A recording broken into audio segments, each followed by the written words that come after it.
What's going on, guys? In today's video, we are going to be installing a giant turbo onto the C33 Laurel.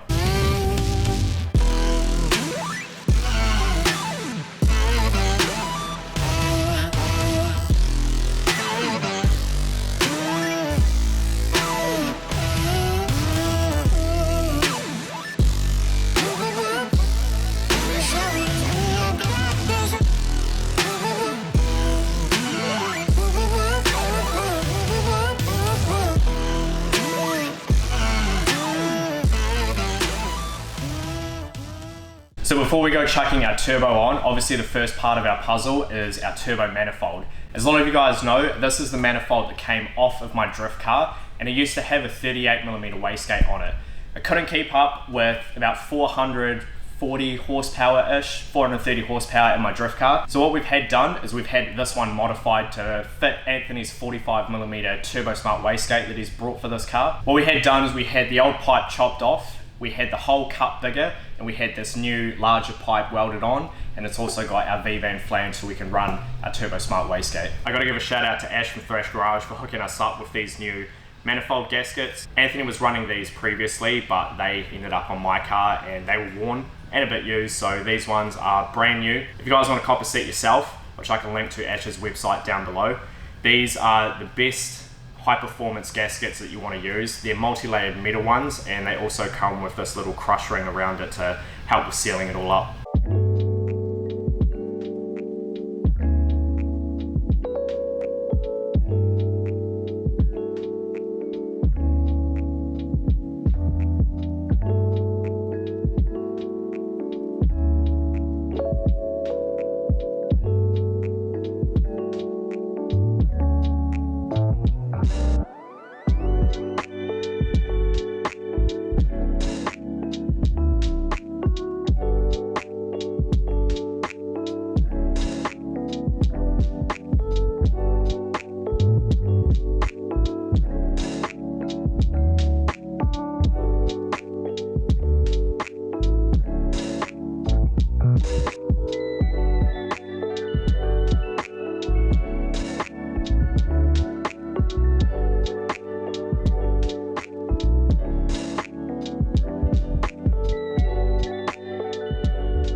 Now got the turbo manifold on, it's looking pretty good. Stoked that we were able to get this sorted pretty quickly, and now we're getting it on there. This is going to work wonders for this manifold. As I was saying before, the 38mm gate just couldn't keep up with a little over 400 horsepower in my drift car, so there's no way that that little gate port was going to be able to keep up with this fully forged RB25 Neo. It's going to be making around 600 horsepower. So now that we got that on, now we're going to move on to putting on the turbo. We've got this turbo, which actually was originally off this car. It is a Borg-Warner, I'm not sure exactly what spec this turbo is, but this turbo is capable of about 800 plus horsepower. So even on this motor, it's going to be nowhere near pushing the turbo's capacity. The original owner that actually built this car, his goal was around 800 horsepower, but they were limited to the clutch decided to slip as they were getting up there in the boost. So this is going to go back on, and it'll do us for 600 horsepower easy.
I've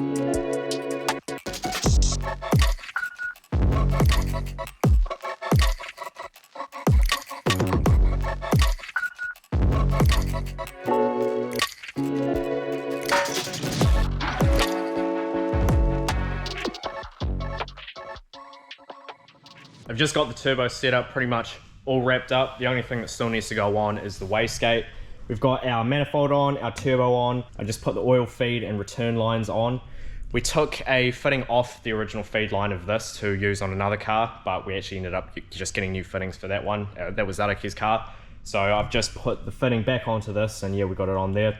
I got the heat shielding back on. It's looking good, nice and protected.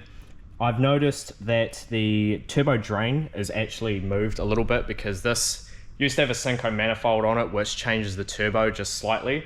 It doesn't matter with the feed because it's a braided line, but with this turbo drain, it's actually a hard line. It's off by about that much. It's probably going to be a little bit hard to see potentially, but you can see, yeah, it's just a little bit off. So we're going to try and have to bend that a little bit and possibly just get a new rubber piece that connects the hard line up to the fitting in the block, but we'll deal with that later. Now I'm going to move on to chucking this loom in. It's going to be another fun job trying to get into tight spaces, but yeah, we'll get that in, and then we've got the fuel system to wrap up. We start plugging everything back in, get the radiator in, do the power steering, get the intercooler on, and yeah, we'll be making some pretty big progress with this, so not too far away from starting it up.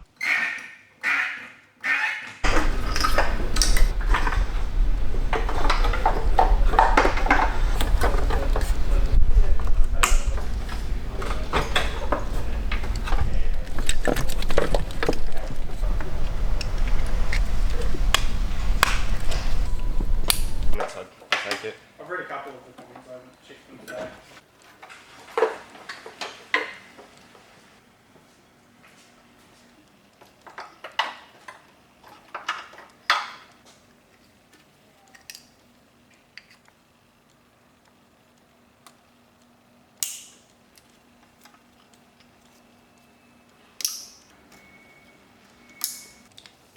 You don't have to crank on them.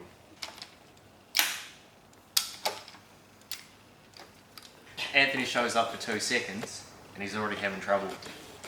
Big meaty hands, mate.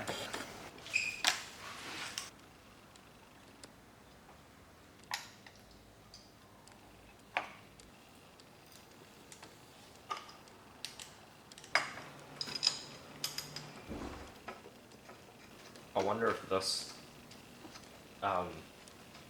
sort of loosened off and this needs to swing that way a little bit. I wonder if, yeah, I reckon if that swings back, it might rotate that forward a little bit. Why is this upside down? What do you mean? These are supposed to sit flush like that, like how they do on the rest of them.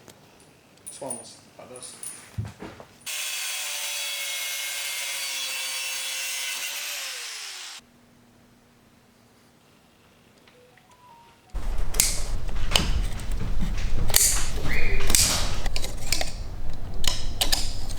Oh, I ruined the last one.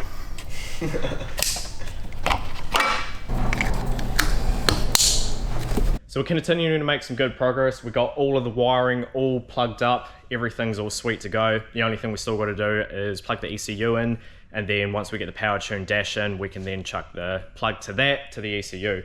We had a little bit of an issue with this little bracket here for the coils. It's the one that you nearly broke your hand on. Yeah, what's the one? Yeah, I fractured my finger on it. No, that's right. Yeah, you did fracture your finger. Yeah. And we figured out probably why you fractured your finger. Yep. The wee little bracket down here. What would you call that? That spacer bolt? Yeah. So the bracket of the spacer bolt for this thingy, Coil bracket. coil bracket. I'm having a brain fart. It's been a long day. Don't judge me. That's not the right one. Normally it'd be, well, this should be flipped the other way around. So the bolts that actually hold it to the head, they have recesses, so it sits in there flush. So we can only run one bolt on that. And then the other issue, which is why I hurt myself when we pulled this off, was the spacer bolt for the bracket here protruding through the bracket too far and actually pushing up on the head, which lifted up the bracket, and which is why it was so bad to get it out, and also why we couldn't get that back in just before. We got all that sorted. It's all sweet to go now. I just took one of the manifold bolts out and we got this ground in there. The only actual plug that we've still got to do on this loom is for the TPS. So now we're going to move on to just doing heaps of other random stuff. We're going to plumb the fuel system back in. We're going to take the bumper off, get the intercooler on there, get the radiator in there, get the throttle body on, we'll get the intercooler piping on this side done up and wrapped up. And once we get the intercooler on, we'll sort of mock up the piping on this side and see what it looks like, because the Synco has the turbo in a slightly different position. So the intercooler piping is probably not going to line up. Probably going to have to get that modified a little bit, and we're also probably going to have to get the downpipe modified a little bit as well. I'd say it won't line up at all, considering I use the Boosty Boy Epman clamps. Xpenny Boy stuff. The Xpenny Boy stuff, those, there's no give. Yeah. So either somehow it will line up, but it won't.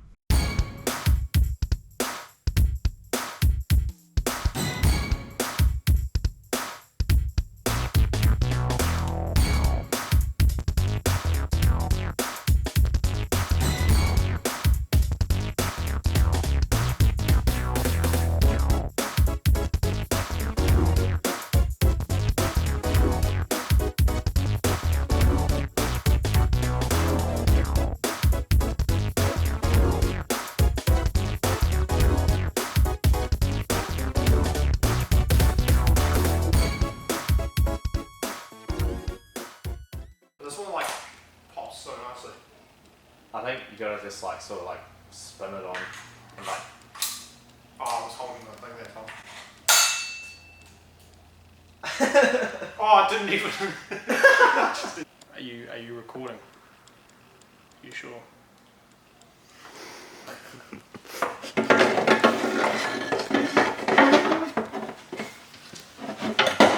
Mate, do you know how long it took you to get that out? Quite a while. Yeah. It's already in place. Do you want a goldfish? I do. Can you please buy me a goldfish? Yeah, sure. Okay guys, I don't need a goldfish. I'm gonna flush it down the toilet.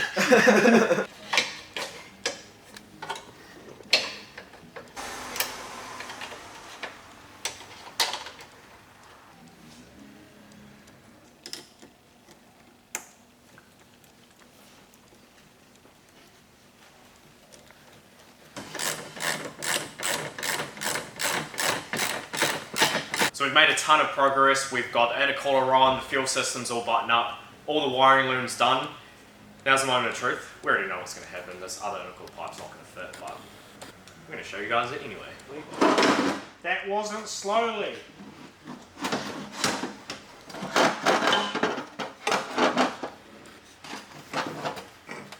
That's miles off. So that's, yeah. That's actually a massive difference. That's more of a difference than I thought there'd be. Yeah, there's quite a bit of a difference there. Because the turbo height's the same, isn't it? Turbo height, yeah, but Yeah, like, it's just clocked. yeah. What's going on, guys? This is a little side segment. So this is what happens when Sam isn't home to cook me dinner. I cook my own dinner. All I make is a steak.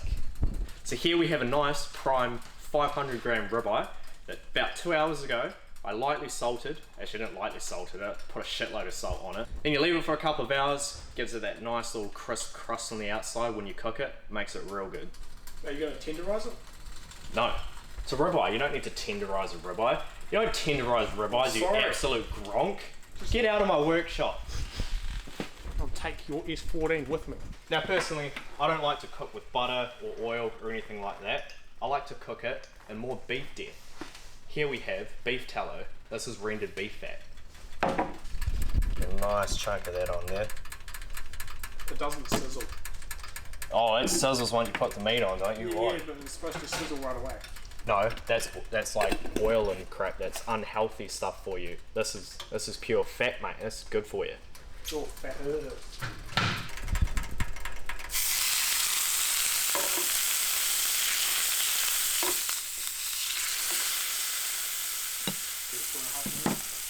Hey? How long do you do it? The way I like to cook my steak, Anthony, is a minute aside for 10 minutes. The reason why it's 10 minutes is because this plug-in stovetop cooker sucks and can't produce much heat. You could cook it in the microwave. Get out. Get out. Okay, I would never. That's disgusting. We'll get that Gordon Ramsay spot.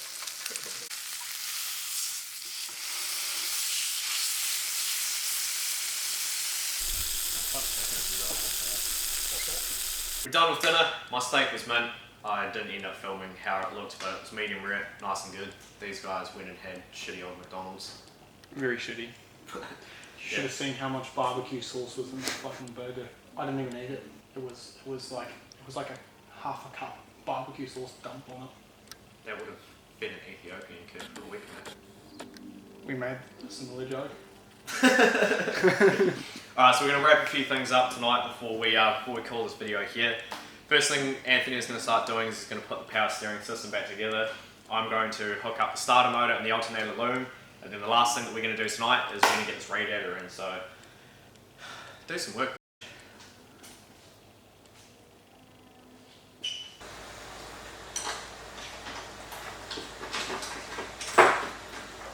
You know what I should probably do as far as the catch can goes? Is get a fucking coolant reservoir and catch can made into one. You could do.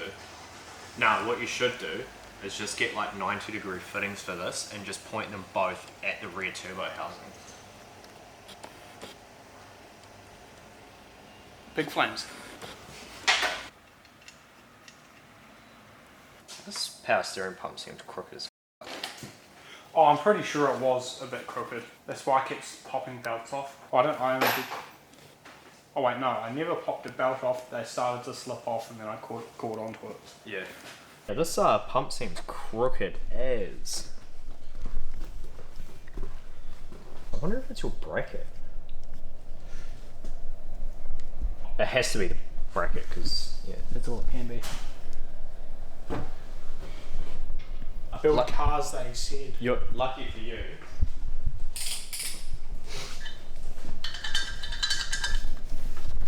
How much money do I get for that? For this? Yeah. Don't worry about it. If it makes you feel that good about it, then just give me a reach around for it. Done deal. Yeah, it is. Look at it. That's why it doesn't sit on there properly. This is damaged down here. Do we have a torch? Yeah, I don't know if you guys can see that there. That's not what it's supposed to look like. It should look like this. So we just done a quick little hoary fix to get the power steering pump to sit straight. We just put a few washers in behind the bracket just to space it out a little bit, as you guys would have seen before. Someone at some stage has possibly gotten a bolt stuck in there or snapped one off even, and they've just taken to it with a grinder or something to cut it out. So it's sitting straight now, which is good. We can't be bothered putting the radiator in tonight, but we're going to do one more thing, and that's throw this bad boy on. Nice fancy wastegate on a f***ing hybrid. Yeah, fancy wastegate, fancy turbo on China's finest. I mean, your intake's China's finest, so. Yeah, that intake has a horrible rep. Oh my god, I can't compress it again. Oh yes, yeah, that ain't moving. To move it all. No. I ain't strong enough. Well, the first half of this video went sweet. And I then he arrived. puts his big ass head in the way. Oh, I'm sorry. You know, the first half of this video went sweet, but yeah. It was going good until I turned up. Shit.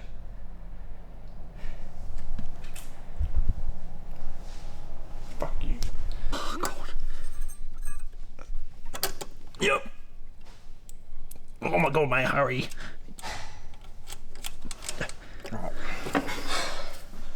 Oh my god, that's such a big cramp in my shoulder.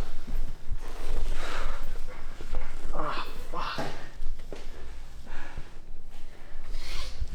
Man down.